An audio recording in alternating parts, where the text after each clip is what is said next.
With so many Sith Lords across the history of Star Wars, this brings the question, who really is the most powerful Sith Lord across the galaxy in Star Wars, from the Old Republic all the way to the sequels? With that being said, I'll be going over my list of the top 10 most powerful Sith Lords. But before I do that, obviously you guys don't forget to drop a like on the video and subscribe to the channel so you are aware of more Star Wars content coming your way. So at number 10 spot, I have Count Dooku. Count Dooku is a former Jedi trained by Master Yoda. Unlike the other Jedis, Count Dooku didn't like how the Jedi operated, and this slowly repelled him from the Order. He was then taken as an apprentice by Darth Sidious, and the two worked together to lead the Separatists and start the Clone Wars. Ultimately, Count Dooku was very powerful in the Force, and he would have defeated Anakin during Revenge of the Sith if he actually tried, as his master Palpatine told him to go easy on Anakin to test his skills. But this actually resulted to his fall. So basically, Chancellor Palpatine, who is Darth Sidious, ordered the death of Count Dooku, so Anakin slaughtered the Sith Lord, basically being betrayed by his own master. At number 9, I have Darth Maul. Maul was first trained as a Sith assassin serving Palpatine again. After the death of Darth Plagueis, Maul became a Sith Lord and was told to destroy the Jedi, Qui-Gon Jinn and Obi-Wan Kenobi, in which in Naboo he managed to kill Qui-Gon but couldn't kill Obi-Wan. Obi-Wan defeated Maul by slicing his legs. Due to Maul's anger and lust for revenge, he was able to survive, and after 10 years he was brought back to Dathomir in the Clone Wars and given new legs, and he was sane again basically. Maul was then back greater than ever and was thirsty for revenge, but he also operated to try and rule the galaxy. He was successful as he became the leader of Mandalore. We also know he survived Order 66, and really in Clone Wars Season 7, this is what really made me like Maul so much. He was just so brutal, so badass, and so thirsty for revenge. It makes him such an interesting character. And he also teams up with Ahsoka for a bit during Order 66, but then he stabs them in the back and flees. We then see him in hiding, and then he arrives in Star Wars Rebels, the series. Maul then ultimately was able to track down his enemy, Kenobi, and was thirsty for revenge since that day. However, he got killed, and he died in the most poetic way possible against his arch enemy that he was trying to have revenge for such a long time. At number 8 spot, I have Darth Plagueis. Now, Plagueis was a very interesting character to many, and he was the master of Palpatine. Plagueis was the mysterious Sith Lord and tried to achieve immortality. But although he was unable to achieve that, he was able to resurrect the people he loved from the dead. He was very, very powerful in the Force and was said to be the person who created Anakin Skywalker using the Force, who is my favorite Jedi, so I am grateful for that, and I still do believe in this theory. But Plagueis' tragic story ended as he was killed in his sleep by his apprentice, Palpatine. At number 7, I have Darth Nihilus. Now, he is an extremely powerful character, however, he just isn't my favorite, which is what brings him down in this list. He was a Sith Lord in the Old Republic who was so thirsty in the Force, he sucked life essences of everything, including planets, basically decimating them completely. He was way too greedy, he lost his body, and he was just like a living spirit, and he used the Force to make his body his mask and cloak basically, and he was trained in the ways of the dark side. Nihilus attempted to take down a whole Jedi Academy and drain their essence, but was defeated by a group of Jedis. At number 6, I have Emperor Vitiate. Now, I put him on 6th place because he is the Emperor of the Old Republic, and I find him a very interesting character.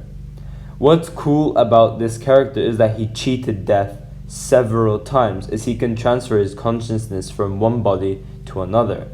So he's pretty powerful. Now, he does go by many names, and another name that's pretty famous with this character is Valkorion. Now, Vitiate was insanely powerful in the Force, and has consumed many Sith life forces, and he killed basically them all. This pretty much made him immortal due to how many essences he just sucked. Now, he is the Sith who turned Revan to the dark side of the Force as well, and his ambition, unlike other Sith, was literally to consume every single life force in the entire galaxy, which is why, even speaking about this character gives me goosebumps, which is why I like him a lot. But at number 5, I have Darth Vader. Now, this was a very tough one for me because I wanted to put this character a lot higher, but I also couldn't. Now, Darth Vader is a very cool Sith Lord and is the only Sith you'd probably sympathize with in this list. Vader, unlike other Siths, was always the one who suffered and felt the most pain. He lost his wife, and not only that, but he lost everything he once had, including his limbs. In doing so, Vader wasn't even half the person he used to be. Therefore, he devoted himself fully to the dark side of the Force and spent most of his life killing Jedi and hunting down his former master, Obi-Wan Kenobi, once again for revenge. Ultimately, Vader found out that he had a son, and that changed everything. It resulted to his redemption, and Vader dies as he saves his son, and this resulted him to become the only Sith within this list. No, actually, there's another one. The second Sith in this list to become one with the Force due to his redemption. But at number 4, I have Darth Malgus, another Sith Lord of the Old Republic. Malgus is by far the most ruthless Sith who's ever existed and is responsible for the death of thousands of Jedis. Malgus was not only extremely powerful in the Force, but he was a very good dark side user and a very brutal duelist. All of his attacks were just so heavy, and their opponents struggled to block his attacks. Malgus was the Sith Lord responsible for the destruction of the Jedi Temple in the Old Republic and was responsible for killing many Jedi Masters. And this guy is just so badass, so powerful, which is why he's on 4th place. But now we're going in top 3 territory. At number 3 spot, I have Emperor Palpatine. Emperor Palpatine is definitely the most manipulative Sith Lord amongst all.